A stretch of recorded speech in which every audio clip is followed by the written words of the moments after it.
Namaskar. In your part of the world, it's probably good morning or good evening or good afternoon. But Namaskar is a greeting which works everywhere at all times. So Namaskar to all of you.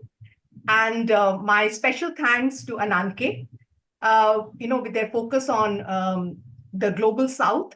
This is a very innovative session that she's brought on about celebrating Bengali and Bengal. So first, let me just introduce to you all the panelists. And I'll start with Sanghamitra. So Sanghamitra Chakraborty is a journalist and an editor. In a career spanning 30 years, she has been the editor of India Today, group magazines like Reader's Digest, Prevention, and Women's Health. And she has worked at several other leading publications at the start of her career, including The Times of India, Outlook, Statesman, and Sunday, writing on cinema, gender, health, and environment, apart from news reporting, of course. She lives and works in New Delhi. What is very interesting is her latest book. It's called Soumitra and His World, which is the first definitive biography of the actor and covers the complete arc of Soumitra Chatterjee's extraordinary life and captures many facets of his talent as a creative artist and an all-round icon of the Bengal cultural sphere. From his work as an actor of international renown and his long partnership with Satyajit Ray to his forays into poetry, editorship, and art, Sanghamitra profiles the richness and complexity of his journey and explores the turbulent times that shaped him. With photographs capturing his personal and professional life and interviews with over 75 sources, including Shundip Ray, Shyam Benegal, Gautam Ghosh, Sharmila Tagore, Supriya Pathak, and a number of film scholars and film directors, this is an essential book for legions of his fans. One of them is me. For it introduces his legacy to a pan-India audience and a new generation of film lovers.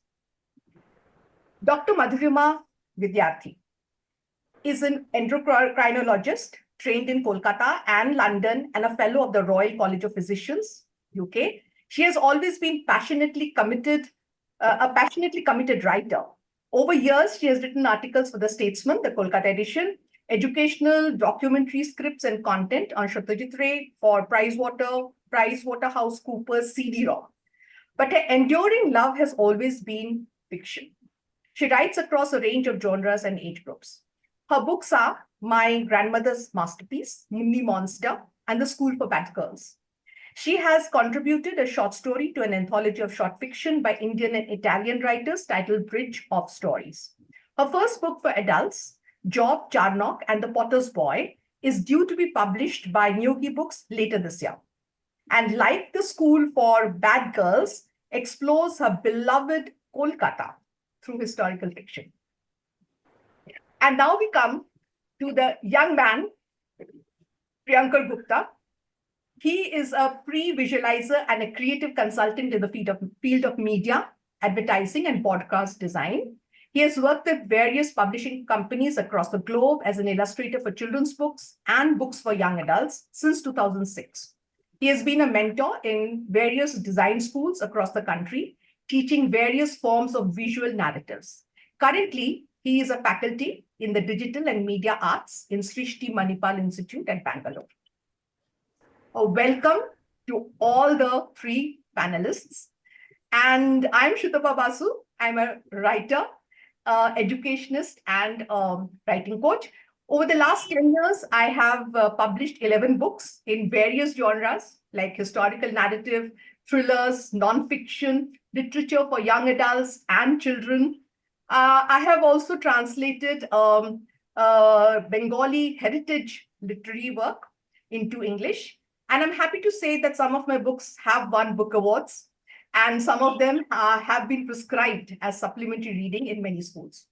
As an educationist with about 50 years of experience in teaching as well as publishing educational materials, I have authored 4 English textbook series, which are being used in schools in this country and abroad.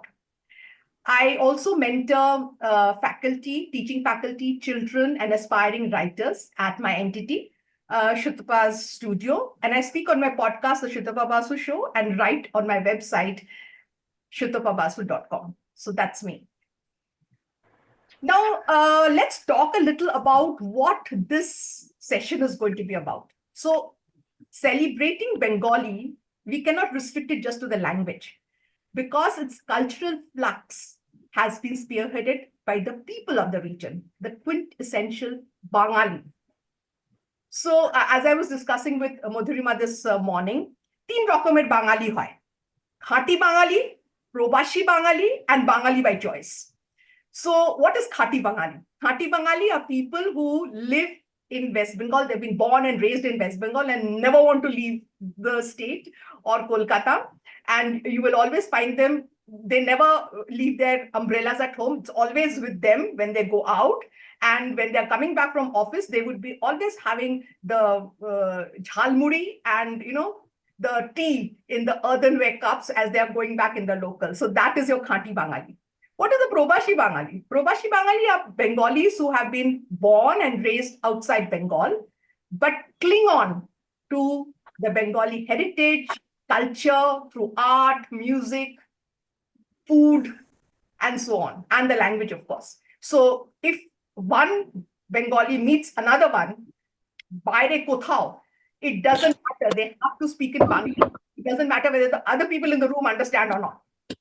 And if you child in their house complaining that Bishon kata ilish mache, the answer he will get is, Tumi Bengali, ilish mach khete sheko. মুখে ভরে দেবে মাছটা আর কাঁটাগুলো সব বার করবে দাঁতের মাঝখান থেকে, আর যদি একটা দুটো কাঁটা ঢুকে যায় ভেতরে, it doesn't matter, ইলিশ মাছ না. So that is the Probashi Bengali. And of course, the Bengali by choice are those people who have probably been living outside Bengal. They are people who belong to Tamil Nadu, or who are Keralites, or who are from Karnataka, or even from Kashmir. But they love everything that's Bengali. So it's the language, the food, the music, the films, and this happens all over the world. So I have often been in some other country, and there'll be people who approach me and say, speak to me in broken Bangla and say, see, I know Bangla. So that's how much they love everything that's Bengali. So that is your Bengali by choice. And then you will ask me, who am I? I am a Probashi Bengali. I always got scolded if I ever forgot to speak in Bangla at home. So that's what it is. Now, historically, most movements, whether they are social, political, educational, economic, have actually been born in Bengal. When not a single Indian voice was raised in protest after the Jallianwala Bagh massacre, which happened very far from Bengal, it was Rabindranath Tagore who wrote a letter to the British Viceroy. And one line in that said, if the great British Empire has no concern for the lives of its subjects, how can I possibly wear an honor which has been bestowed to me by that same empire? He relinquished his knighthood, and by saying, Ei Monihar, amai nahi saje. So that is Bengal. And this cultural potboiler of ideas, innovations, and revolutions from Bengal has spread across the world through several modes, like literature, art, science, enterprise, films, even food. And that is what we're going to discuss in this session today. So we are going to talk about what are the consequences of this influence of Bengali culture all over the globe. So I'll start with films, and that's Sanghamitra. So Sanghamitra, your book, Soumitra Chatterjee and His World, very, very intriguing, speaks of his relationship with Ray, with Satyajit Ray. In fact, Ray chose him as his main actor over the more popular Uttam Kumar of those days. So why was that? And how did this collaboration create milestones, in Bengali culture as well as Indian cinema? Thank you. I'll introduce myself as Sanghamitra, since this is a Bengali conversation rather than Sanghamitra. Yeah. So Ray, you would have noticed, actually did not work with only seasoned actors who had been in films. And for Opu, which was the first time that he had cast Soumitra Chatterjee, he had been looking for the right face and the right personality. And that was the same for Opu's wife, Opurna. So he was looking for a couple that would not be, he wanted to bring in two new faces and create, a sort of new template in the Bengali imagination. And definitely Uttam Kumar by then had been established. I mean, from the time of Shade Chuattor and Ogni Porikha, he had been established. And we are talking about 1959 when he shot Upu Sangshar. And he had actually met Soumitra before for the second part of the trilogy. But Soumitra had turned out to be a little tall and a little older than, the character of Opu at that stage. So he had kept him in mind, and he actually summoned him when he was about to start shooting for Opu Sangshar. And that's how, this great collaboration, this great and unique collaboration, which contributed so richly to our cinema and to the Bengali, uh, film fandom, you could say. That's how it started. You were saying, you were asking me why, what their contributions were, right? So Ray was someone who had brought in a radical new vocabulary through his filmmaking. There were whiffs of realist cinema happening before that in Bengali, but it was only with Pother Panchali. Pother Panchali had, it was called, it was a profoundly humanistic film. It was a rare human document that Satyajit Ray had actually sort of left with it. And with that, he had started his journey where, I would say he had created a new path of thinking for filmmakers. Before that, you know, even though Bengali cinema had been rich and varied and very, very interesting and very original work had been happening with new theaters and so on, and the big stars of Bengal actually went to Bombay and worked, and there were bilingual versions. So there was no Bollywood then.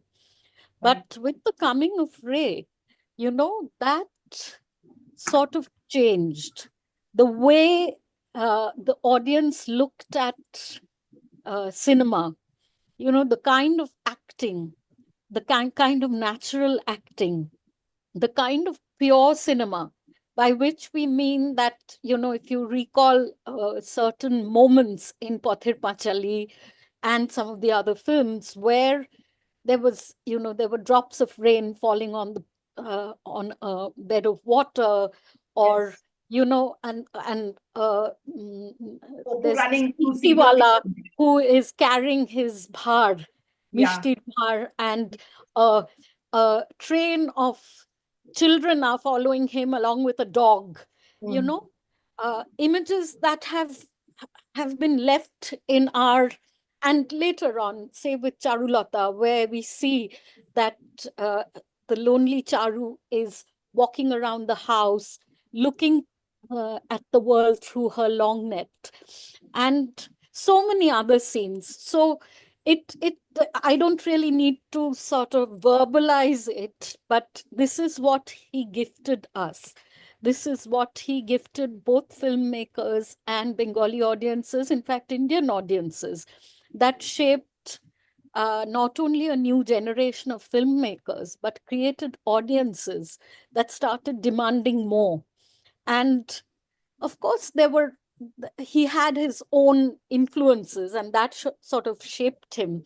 But, from being confined to an area of South Kolkata called Tollygunge, it went to Europe and New York, the United States, and the UK. And Satyajit Ray actually sort of until the early 90s, he remained, his films in the 60s were actually sort of, if you ask me, uh, those were really gold. But you know that was his contribution. And then, of course, he created Pelu, he created many other. If you look at his filmography, none of it was in the same sort of vein or in the same tonality. It was varied, rich. There was so much wit. And if you look at some of the, technicians that worked with him, such as Subrata Mitra and Bansi Chandragupta, who was his art director, they were exceptionally talented. And along with that, I would say that, this remarkable partnership that had started with Opu Songshar, with Soumitra Chatterjee, I think Ray was able to train Soumitra Babu very, very, he was 23 at the time, Soumitra, and he was able to train him, shape him.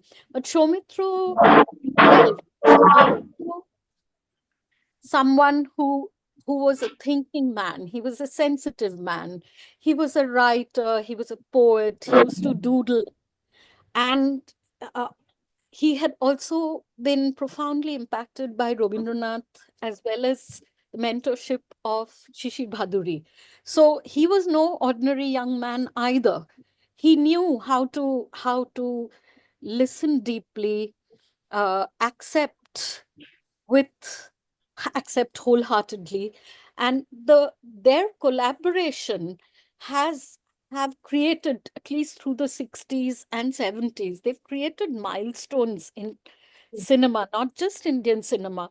So often they're, compared with, say, Toshiro Mifune and Kurosawa, or Ingmar Bergman and Max von Sydow, and so many other sort of amazing collaborations between directors and writers, directors and actors, I'm sorry. So, their contribution is, I would say, in fact, one of the reasons this book became so important to me was because, this is part, Soumitra Babu has remained part of the Bangla sphere, borrow a term. So I felt very strongly that his story and their collaboration and everything, he also did not want to remain a puppet in Satyajit Ray's hands. His work went much beyond that. And as you described the work, he was truly multi-directional, multi-talented. And that is what, I mean, to me, this biography was important because I tried to place him in the context of the period where Bengali culture, literature, it was a time that was really sort of unsettling. There was partition, there was the bloodletting of the communal riots, and uh, there have been many, many, very, very tragic sort of episodes that shaped people of that time. But whether you look at literature, whether you look at cinema, whether you look at poetry, art, theater, or any other sphere of Bengali culture, Soumitra Chatterjee actually he was looked at as an icon, but he was one amongst a number of people And we see the character of Shidhu Jatha in Feluda's works as someone who was cerebral, conscientious, ethical, and who could be an exemplar for so many others. And that is I think their contribution, not just their acting, not just their films, but as people. They were fearless politically, they spoke up, they always made sure. They were also people who, since we are talking about Bengali, both Ray and Soumitra Babu were loved Bengali. Calcutta was their city of heart, and they were true, and they also practiced the art of adda above everything else, which is such a Bengali gift in our lives, even though some of us have been in exile from where we were born. But yeah, there you are. Lovely. And in fact, you're so right, because I remember one more thing about Shotit Ray's films, that he preferred the black and white film more than the color, though that was very much in vogue at that time. And some of his frames can actually be paintings. They're so beautiful. And they have become, prints of it you find all over the place today, as popular, art. Okay, let's now come to literature. So, Madhurima, your book on Kadambini Ganguly, which was a wonderful book for me, because I also did not know so much about Kolkata of those times, and the Renaissance that was happening in Kolkata at that times. So that is the book called A School for Bad Girls. It focuses on the women's emancipation movement of Bengal. Now, can you tell us how this movement also impacted the rest of the country and possibly the world? So thank you again. Thank you for having me. Kadambini Ganguly obviously is very close to my heart, because the reason I stand before you as a woman doctor is because of Kadambini Ganguly. And that is a very sort of emotional realization. It's a very startling realization. And none of this would have happened unless, you know, people in say young Bengal onwards, really, people started thinking about the women in their homes, the women they came in contact with. In terms of, I think, there are really three threads here. There is literature, as you mentioned, and there is emancipation of women and education of women. So, and each can be discussed ad infinitum. So I think just sticking to the question of women in general, it was not a nice time for us. We were at home. We were either married or widowed by the time we were tiny. Obviously, there was no question of education. There was no question of going to school, going to college, earning money, even having our own lives, even having any sort of relationships. So it was actually, and that was a combination of what society had degenerated to in Bengal specifically. The Kulin system had been introduced by Ballal Sen, and I just want to speak about that a little bit for those who may not have come across the term. And very simply put, it just reaffirms the supremacy of the Brahmins in the social scale. And not only does it do that, it gives them certain privileges, and one of which is very relevant to our discussion, is this the practice of marrying multiple wives, whatever their age may be. So whatever the bride's age may be, whatever the groom's age may be, to marry a Kulin Brahman was, it was akin to sort of attaining heaven, as it were. And some of the most of these men, they made a career out of actually getting married.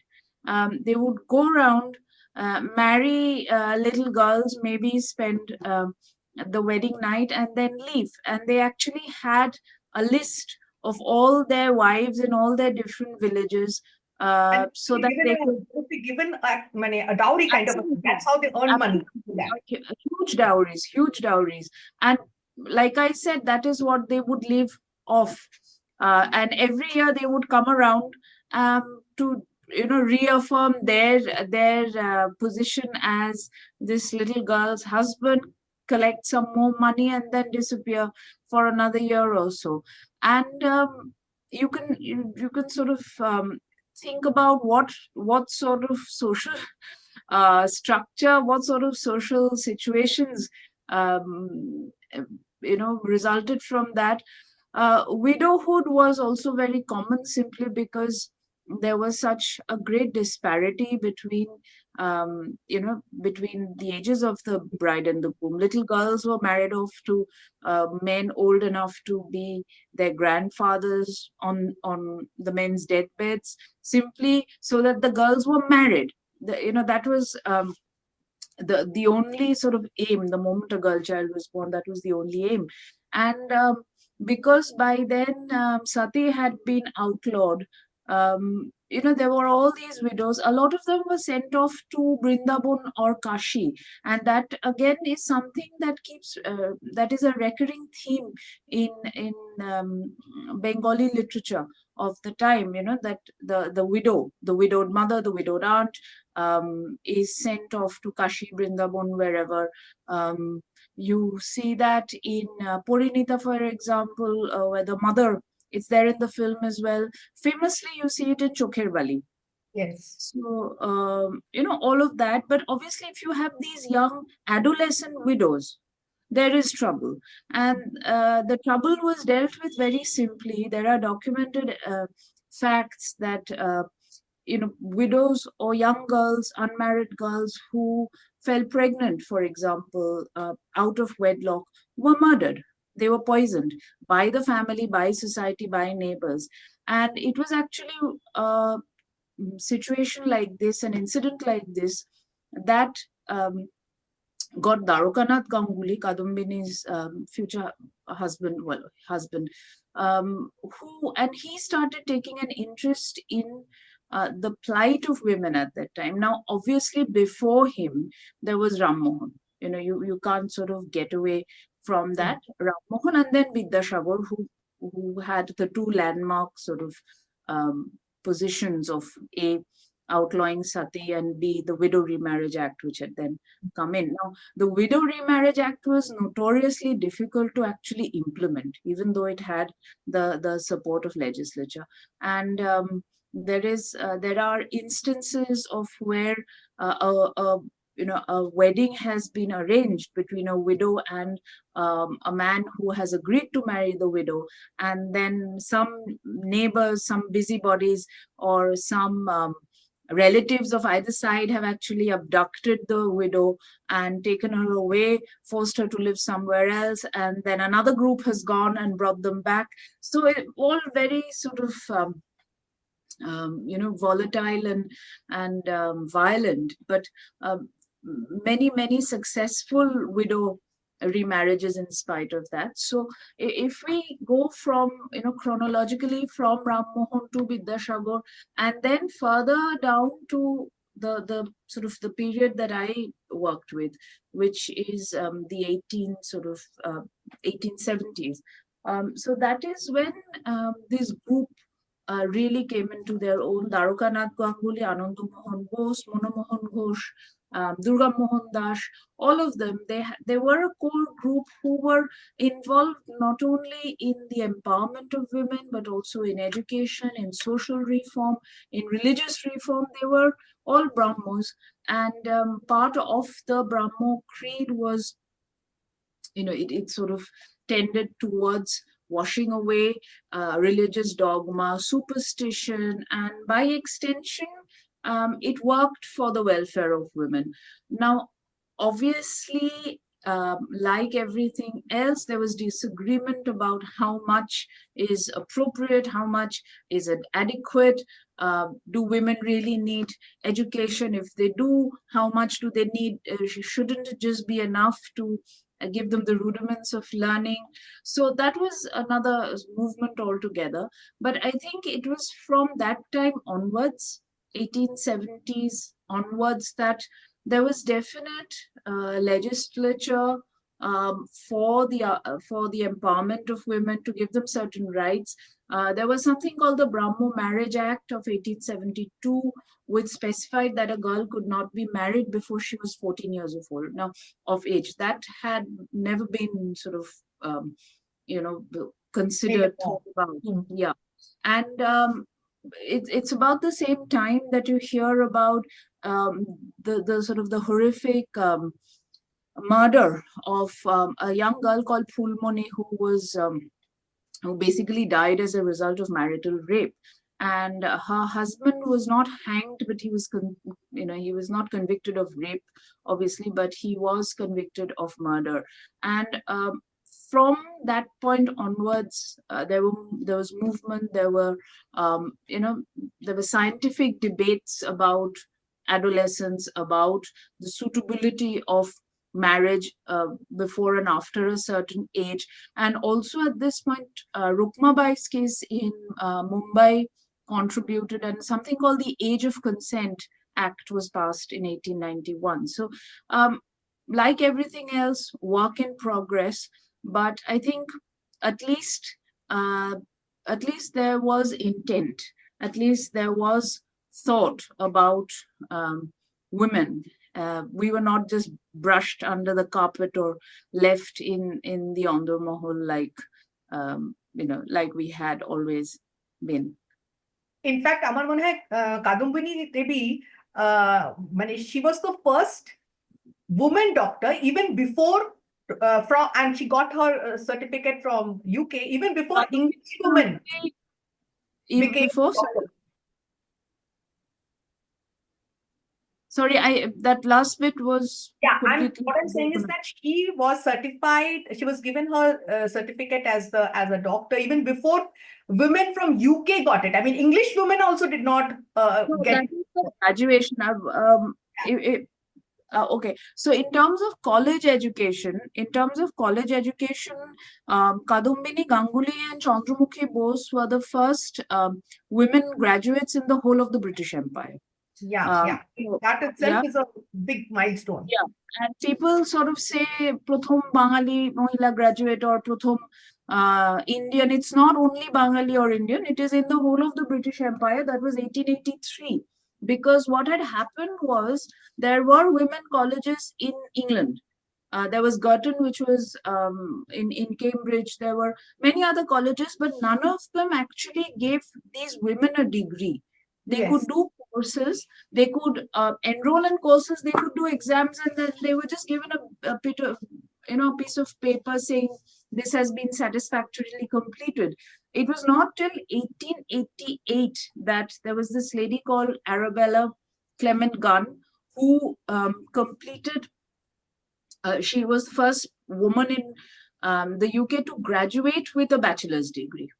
Right. And unfortunately, it is it's a fact that Cambridge excluded women till 1948.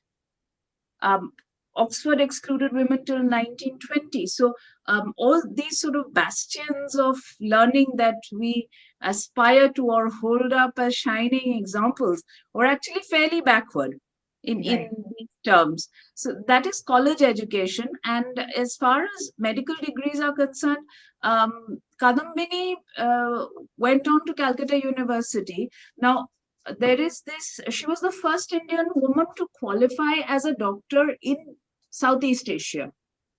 So she got this degree called the Graduate of the Medical College of Bengal. That was 1886. And obviously she had a tremendous career both in private practice, in academia, and also in government hospitals.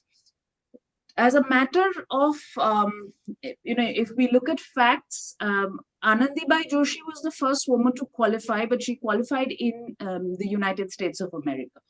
Yeah. And unfortunately, she died very soon after. So she couldn't really practice. But yeah, she was the other sort of trailblazer that we must remember. So, yes, in bits and starts, things were waking up. And I think it's fascinating to just retrace that journey and realize how much we have to be thankful for. Great. Sanghamitra, you want to say something, Sanghamitra? I just wanted to add a small footnote to this. Mm, Kadumbini Ganguly was the doctor under whose supervision Satyajit Ray was born. Yeah, because their family is linked. Yeah, their family is linked. Exactly. No, Okay, now- the reason for that is her stepdaughter, Yes. Darokanath's daughter from his first marriage, Bidhu, was Upendra Kishore's wife. So Upendra Kishore's wife. it was, yeah. So, yeah. So now let's come to the youngest among all of us, and we'll talk about young people here. So Priyankar, your art has been your passion, right, from childhood, and you are teaching art at the Shrishti Manipal Institute. Now, I know that you are very familiar with the art and the styles of the different artists from Bengal, but let me ask you one question. Your students' work, is it influenced more by the earlier school of artists like Jamini Rai, or is it, later artists like Ganesh Pine? Who actually influences them? So I have to burst the bubble. Nobody has influenced present day generation for the last 20, not 20, maybe 10 years or so. Can you just Southeast Asian. increase the volume of your, can you just please increase the volume of your No, voice? I will come closer. Southeast Asian artists have influenced more than anybody else. Unfortunately, I don't know about much of Calcutta and the teaching, what is being done and how they are influenced. But people, even if they're coming from Calcutta and learning in Bangalore, or because I studied in NID and Ahmedabad and Delhi and wherever, uh, there's a huge influence of Southeast Asian art, which is Korea and Japan. Okay. So, I mean, even you are rooted to a Bengali poribar, you're still looking them you're keeping them at a higher pedestal. Even, I mean, there are students from Calcutta. Unfortunately, they don't know that Ray was an illustrator and an ad man before he became a filmmaker. So, I mean, it is what it is. I mean, it's unfortunate, but the influences are very, very different. Very different. And that's why the art styles, drawings, everything. There was a time I used to copy Ray's work from Shandesh and Peluda, but unfortunately now it is very different. Their approach is very different. Their media is different. We have really leaped towards our influences way before we could actually imagine. So unfortunately, the influences are very, very. They're very different. I mean, Bengal School of Art, again, unless and until you're studying art history, unless and until you're familiar with the whole advertising movement, the commercial art movement, and all of that, uh, if you are not familiar with that, then they don't even know that there were like a bunch of artists who came out from Calcutta in the advertising sphere as well, starting from Ananda Munshi to all of them, Chitta Prasad to Satyajit Ray to O.C. Ganguly to all of them. But unfortunately, that facet has not touched. I mean, especially kids beyond 99, I mean, from 2000 onwards, there has been a cutoff. I mean, the link has been snapped off. So basically, you're saying that unless they are really studying the history of art, they are really not going to be studying or finding out about these artists. That's what basically Yeah, what you're yeah. Okay. Now, Sanghamitra, let me come to a little more generic subject. কেননা এখানে অনেকেই আছে যারা এত academically not aligned to films or literature or art. Bollywood films are very popular, in many countries. And Switzerland has even, in fact, glorified Yash Chopra by, his statue at Interlaken. Now, tell me, are Tollywood films just that popular? I mean, how does the Bengali mainstream films, how do they compare with the Malayalam or, Hindi productions?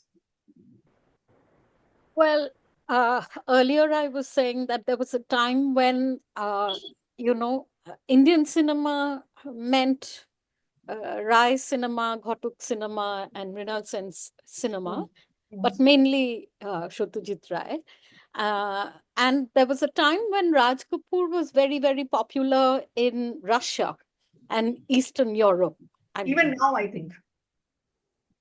Yes, to some extent. I believe there are lots of people who sing those songs still.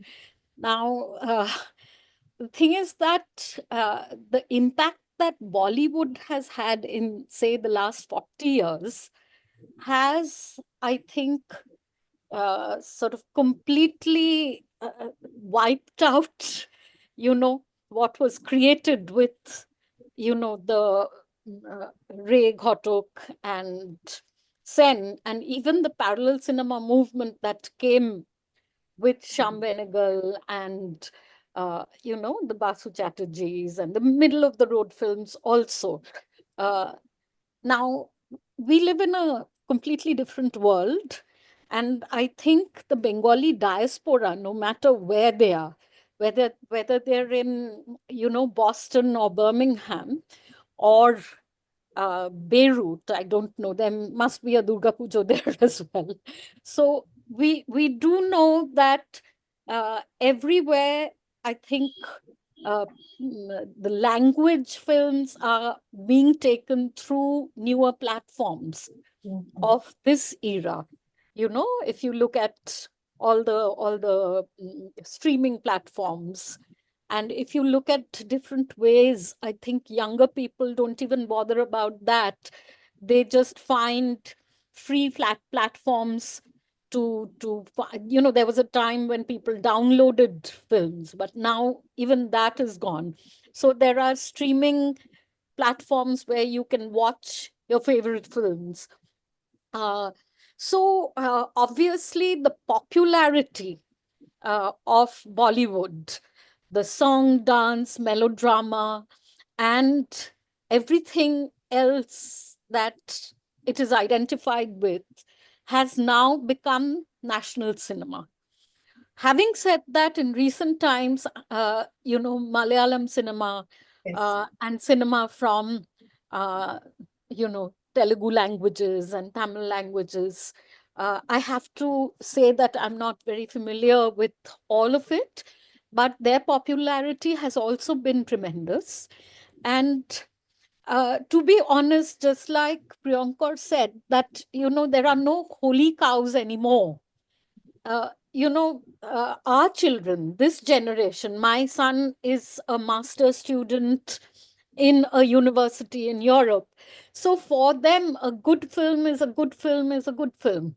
I don't think it matters where it is a Bengali film, because very often I've come to know from him good cinema coming out of Bangladesh and Dhaka, which Yes. I may not have been aware of, but he is aware of it because he has many friends who are. So I think, Sutapa, the whole um, the way we look at how cinema is consumed and distributed has changed very, very quickly with the coming of new technology. Obviously, much as we want Bangla films to be noted and, sort of, I don't know whether the Bengali desire has ever been to drive pop culture, which is what happens with the Karan Johars and in an earlier era, say the Manmohan Desais or even Devanand and Dilip Kumar. Uh, I don't think it's been a Bengali ambition, if you ask me, to impact popular culture. I mean, it happens if it happens. But we have found that, say, Aishwarya Rai and Madhuri Dixit dancing in the film Devdas, and the dialogue which started with Ish, became a thing. But I don't know whether that necessarily made us. I mean, I used to, by then I was living in Delhi, and when people sort of came up to me, people who didn't speak the language but wanted to sort of bond a little bit over Devdas, I think would have been struck by my coldness, I guess, because that is not. I know, they would just say ish for anything. Yeah, so it's a very interesting question.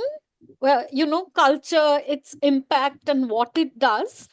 But there are important films that are being made in Bengali still. Some of them across the border from West Bengal, some of them in West Bengal. And one of the filmmakers, I would say, and I must say that I heard about this filmmaker first from Soumitra Chatterjee when I had a conversation with him many years ago. His name is Aditya Bikram Sengupta, and he has been making some really interesting He's my films. junior from NID, 2 years. Is he? He's a very good friend of mine. Right. In fact, Priyankar, I reached out to him after I watched his latest Mayanagar. Mayanagor. And, so you don't really have sort of lots of people. I mean, there are lots of popular filmmakers. Amongst them, maybe the name you mentioned, Kaushik Ganguly. I mean, the earlier films were much better, but now you can see a distinct impact of the studio system that has taken over the streaming platforms as well as cinema. But I think Aditya Bikram is a director to watch because he is fearless, he's artistic, he truly understands cinema. In fact, his first film, Asha Jawar Majhe, the one that Soumitra Babu had mentioned to me, and he had asked me, ki apni ki Bangla chhobi dekhen, because he realized that I've been away for a long time. And I told him, na dekhi na, karon bhoy pai. And that is when he had suggested that you can watch this film, because it was a film that had no dialogue. Yes, it's a 2-hour dialogue-less film, just music. And it is riveting. It is moving.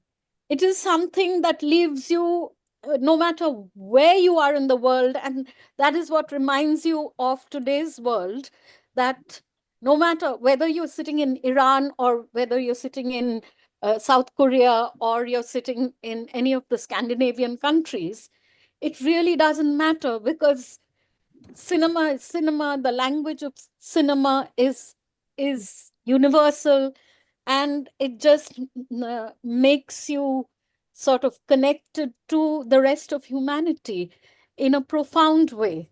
I mean, just like the little boy in Cinema Paradiso was, we all looked at him and felt our hearts beating and being moved.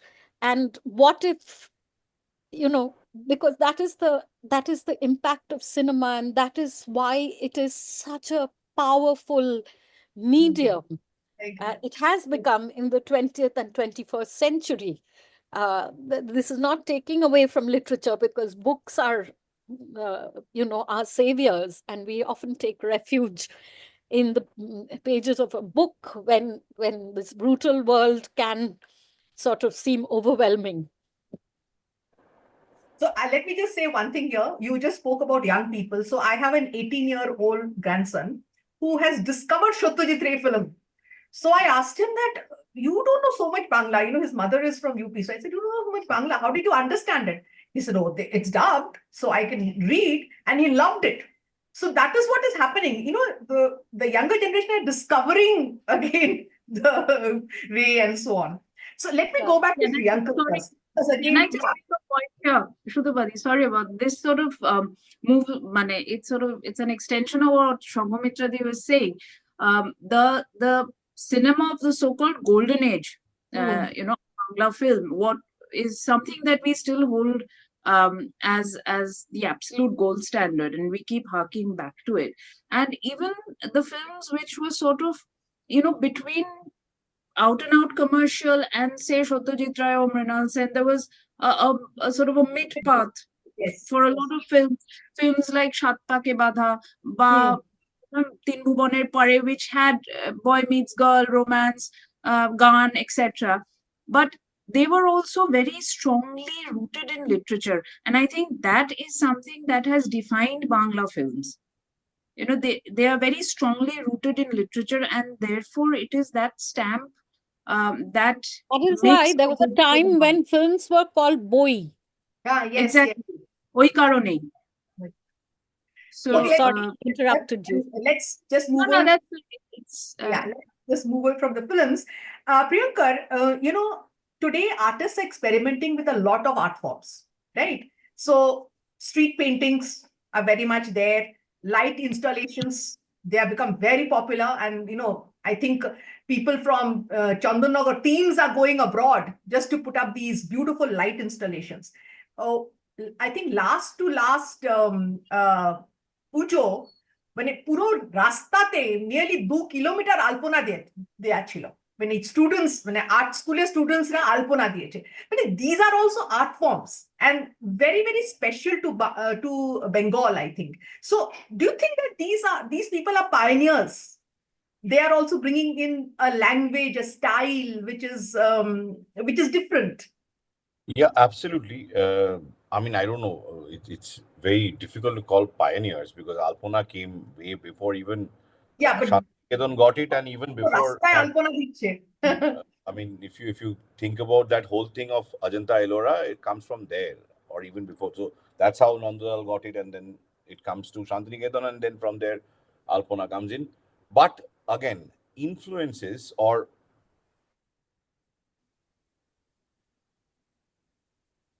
Okay. how it never gets translated is it does not go beyond a reel in Instagram, or it does not reach. I mean, it only stays in these beautiful drone shot reels which we see in Instagram, Yeah. and nobody comes to, like, when I was studying back in NID, we have a discipline called exhibition design, and I always told that Durga Puja is probably one of the best time where you can actually understand how a space can be designed. Take your students, not a single art college from other parts of the country come and do whatever, or at least do a recce of what can be done in those 5 days.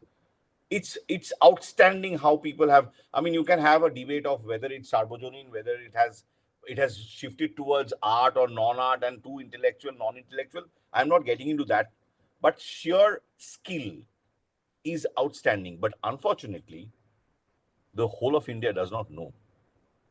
Whole of India only knows Bangali celebrates Durga Puja. That's it.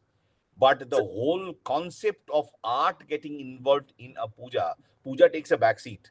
So now that is another part of argument, that whether it is right or wrong. But I feel the way people have used space and art form and current affairs, the social political milieu, and everything put together, including lighting, is nothing less than making a set. And they're making that set of a film and then coming out of it, dismantling it without even thinking of what is going to happen to those. That is also another problem with what happens post the Durga Puja. But I feel that's like pinnacle of celebration of art. But unfortunately, it stays again within the city. The publicity is again through just simply these whatever the simple Instagram reelers and so-called like social media influencers. They are the only ones who are doing it. But I mean, all art colleges or design schools should actually go and visit those. Then only you can say that they are influencing them. So, as a faculty, you are a faculty, right, at the Srishti Manipal. So, are you planning to take your students to? So my students have gone not during Durga Puja. The problem again is our holidays don't match. Calcutta has a holiday that time. Other parts of India don't have holidays. We have only one day a holiday of the Dashera. That's about it. So to find a whole chunk of 10 days to take them, that is that's a logistic issue. But then there can be, of course, the space designers who can definitely go. but somehow there has been a negligence from the Bengal government's part also, and even negligence from the rest of India as well, to go to Calcutta to see what happens during Durga Puja.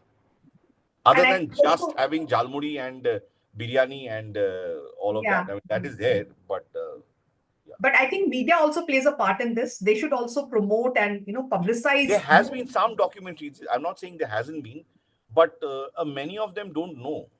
I mean, a large chunk of them don't even know what happens. They think, I mean, of course, they associate Durga Puja with Bangali, and that's about it. Okay, Madhurima, let's now come to children's literature out of Bengal, because I'll tell you why my personal interest is there. I translated ঠাকুমার ঝুলি, and when I was given this project by my publisher, when he suggested that why don't you do that, I thought it will be cakewalk, but it was the most challenging thing that I've ever done in my life. Because though I know the language and I'm very familiar with ঠাকুমার ঝুলি, I have heard stories from it from my grandmother, and it has been my dream actually to translate it into English so that children from everywhere can read these beautiful stories. It was very tough for me to translate the beautiful lyrics that were there, and which are so popular. Everybody has heard them, every Bengali child knows them. And the other thing was, there are sounds, there are chants in the book, which is perfect for that age group of readers because they love to hear chants. But how to translate them into English and still retain the ambience, still retain the nuances, the cadence, it was very, very difficult for me. And there were times when I had to just let the Bengali words remain, the Bangla words remain, basically. I'll tell you one thing over here, because we were talking about Alpona and all. So I was very particular that I wanted to bring in the Bengali ambience into my translation. So there are a lot of places যেখানে শাঁখ বাজানো আছে for many occasions, and মানে কলকাতায় or বাংলাদেশে আমরা শাঁখ বাজাই on many occasions. Now that sound of the শাঁখ, what does it sound like, was a real question to me. And I went and blew a lot of shark, and then I realized that the sound is very typical of Om. If you actually শাঁখটা যদি ঠিক করে বাজানো হয় প্রথম থেকে উঁচু করে তারপর আবার নামিয়ে, it actually ওমের আওয়াজটা আসে. So I use the sound of Om through in the book, that this is how শাঁখটা এরকম ভাবে বাজানো হয়. So these are few things which are important in a children's book. So, and there have been lots and lots of writers, classical writers, in fact, Sukumar Ray and so on, who have been writing for children. So let's have a conversation on that. What do you think? Do you think that they have also been able to influence children's literature across India, across the world? Across the world, I wouldn't know, but it's not. You need a Martin Scorsese to come up and say, I made Taxi Driver because of Abhijan. You need somebody like that. But so just going back a bit, I remember this conversation I was having with a Hindi language publisher, and he said we are desperately trying to build up our children's section because there's nowhere near as many books for children written in Hindi in the original as there are in Bengali. Now, growing up in Calcutta, with a Bengali mother, there was no question of not reading or not being familiar with them. So obviously, you go through the whole Abul Tabul, ঠাকুমার ঝুলি, ঠাকুর দাদার ঝুলি, all the Shandesh, the Rachana Bolis, and then a little later Shibram, Suram, all of that. And Shishu. So the two languages that I am familiar with, Hindi and Bangla, obviously Bangla is a clear winner in terms of children's literature.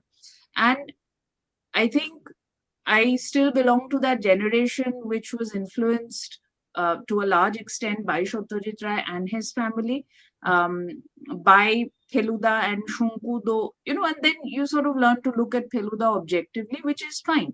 But every writer, or most writers in Bengal or writing in Bangla, have written for children, you know, and that is a huge gift I think they have given us. I mean, you can trace back the Rai family starting with Upendra Kishore, and it wasn't just one person. It was Upendra Kishore, his brothers, his son, his, you know, that generation, all three generations. There wasn't one writer coming out. Everybody was writing, and it's very easy to say, "Je Sandesh chilo, Sandesh was being published, so they needed to fill up the pages." It's not as easy as that. So there was this humongous talent in that family. You know, they were writing. There was a magazine called Mukul, which was being published even before that, which had you know, writings from by Rabindranath, by Upendra Kishore, by a lot of the Brahmo Samaj stalwarts, including the women. So people like Abola Bose, writing for children. Writing for children.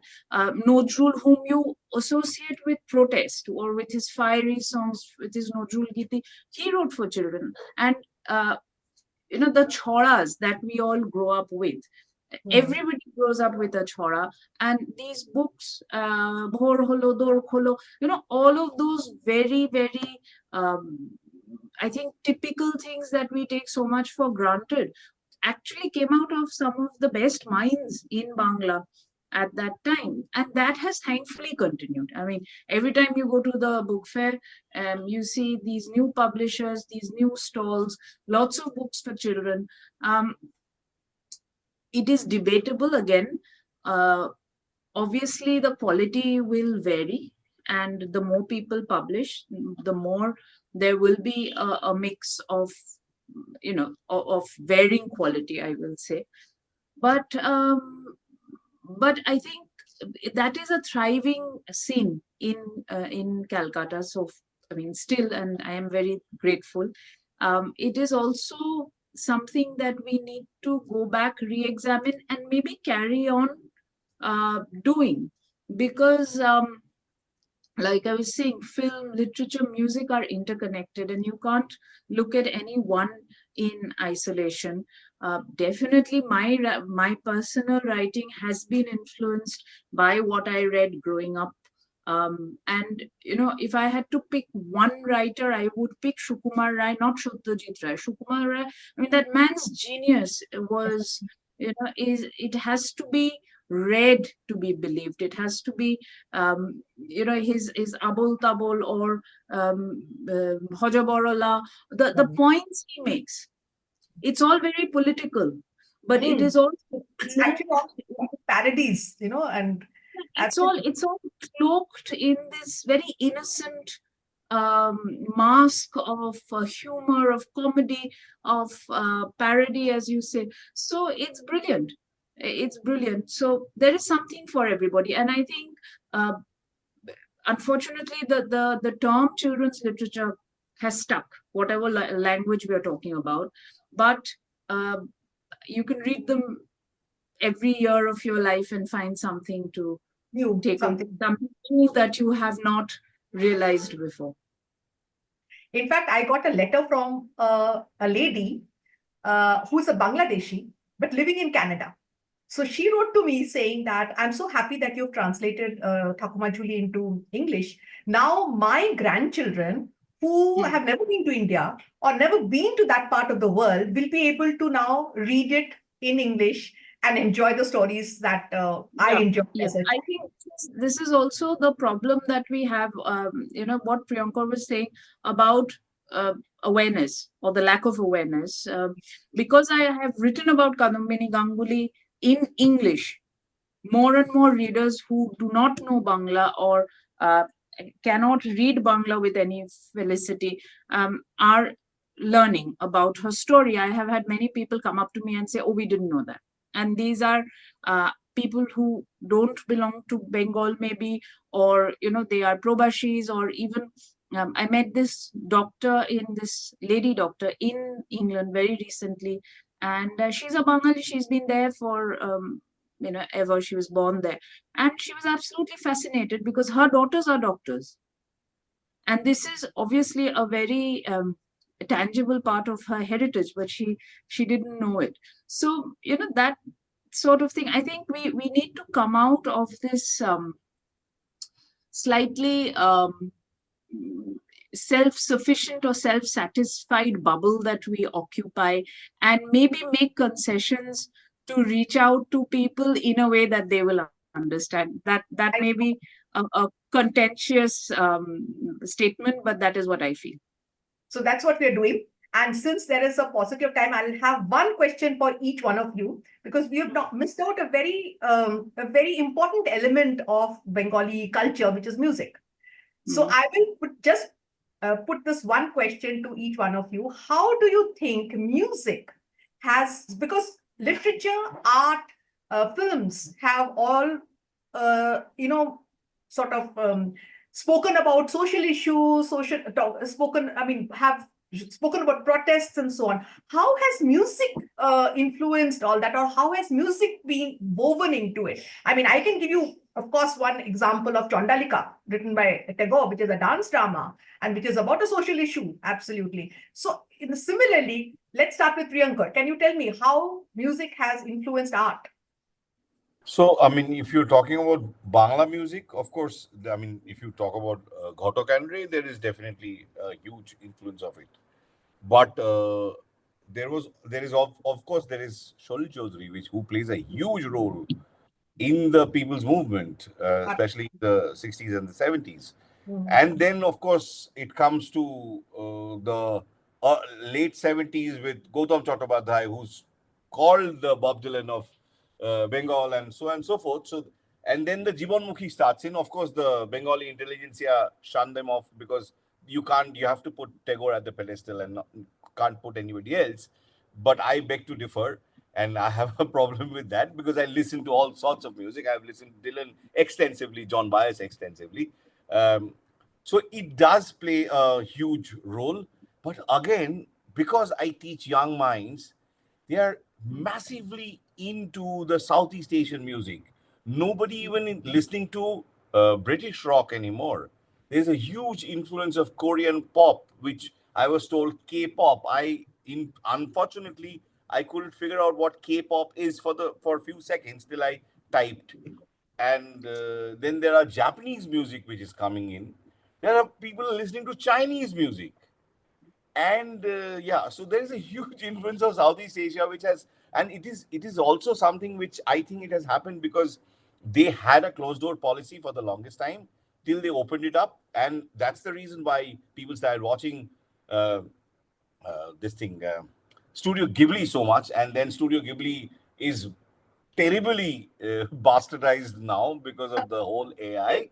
Unfortunately, again, because Studio Ghibli's was there in the 70s also and the 80s as well. Nobody knew about them. They didn't produce it in anything other than Japan. They did a fantastic, they actually gave the rights to convert them into English.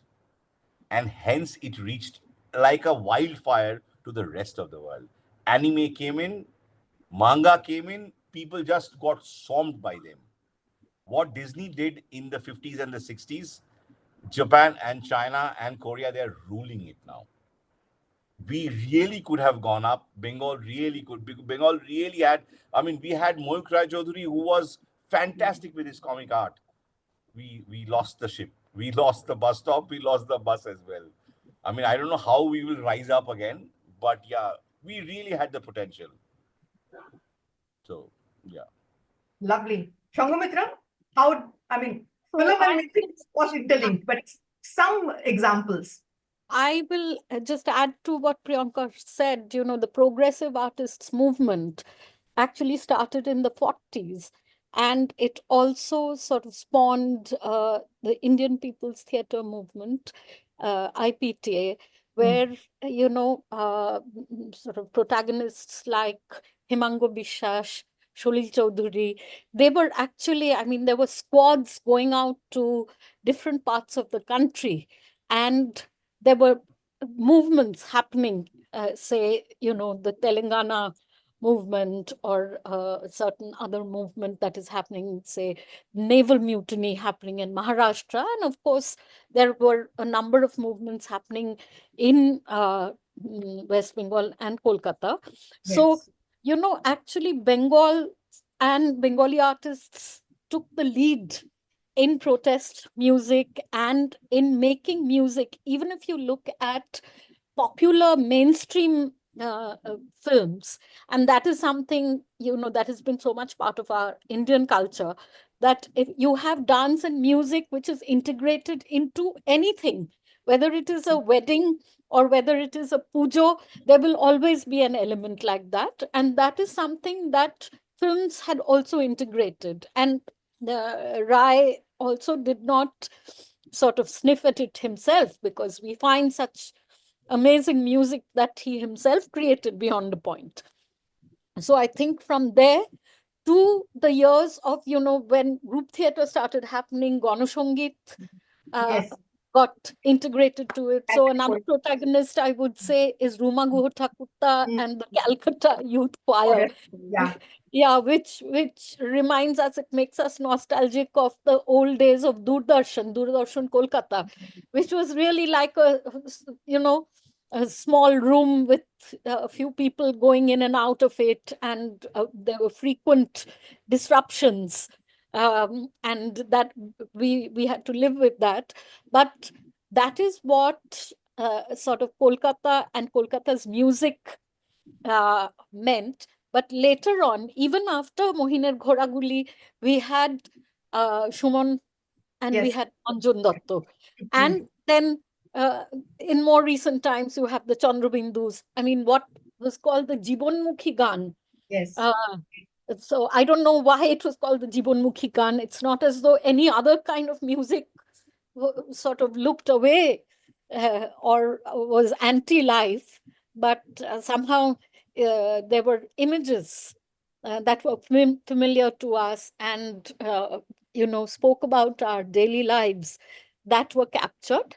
But I hope, just like our children are now listening to K-pop, and I find my son listens to this band called Avyal, or maybe even that is dated, you know now really it is not a matter, and I think that's a good thing. I mean, we need to know our Bengali heritage and music, and I mean, there's nothing wrong with preserving the past, talking about it. And if, say, anyone comes up to Madhurima to understand and appreciate Kadambini Ganguly, or any of the women who fought for a space in that era, to Chitta Prasad, or Nandulal, or any of the other artists later. um, I mean, it's I think, thanks to you, I think we are able to talk about some of this, and I feel no shame in talk. I mean, I think just wallowing in nostalgia is problematic. Doing something with it, drawing inspiration, and then drawing a line from there to the future is something that we all hope for. And I certainly feel that, like in people who are sort of market facing capitalists, they say, okay, let people, I mean, they don't believe in some of the old fashioned things that we learned, that there has to be welfare, there has to be education, health, etc. Everybody must fight. So if that is the world that we live in, then I think Bengali literature, theater, films, music, art, everything has to fight for its space. And I think it's a good thing when you fight, because you are automatically inspired to sort of polish and refine what you are doing, and you are automatically called upon to, you're not complacent. And I think that is something that we hope will happen. There may not be uh, you know 5 people in each field, but that one person who goes up and gets the Grammy. What is the name of the girl? I forget her name. I should have. Do you remember? She's been in the news, and her surname is Bengali. Anyway, so there are young artists from everywhere, and protagonists from each of these fields who are creating an impact. The thing is that the only thing now is that in a 24/7 news cycle, and I talk about it as a former journalist, that you hear about somebody, you are amazed by their work, and then you move on. So to be someone who will leave an enduring mark, you have to be a rare genius. You have to be a Michelangelo in these times. Okay, Madhurima. Music, obviously, you're overwhelmed by the embarrassment of riches that is Bangla music, and there are obviously all the folk traditions, and I won't even start, because there is so much, and there is the classical Bishnupur Gharana, which is also our own, but there is this space in between in which people have created. And while Robindra Sangeet is probably the best known, you have before we had IPTA or the People's Youth Choir or all of that, going back a little into the last couple of centuries, you had Rabindranath, you had Nazrul, you had the Jendralal, Atul Prasad, Jyotirindranath. They were all composing music. So and again, I think they have all stood the test of time.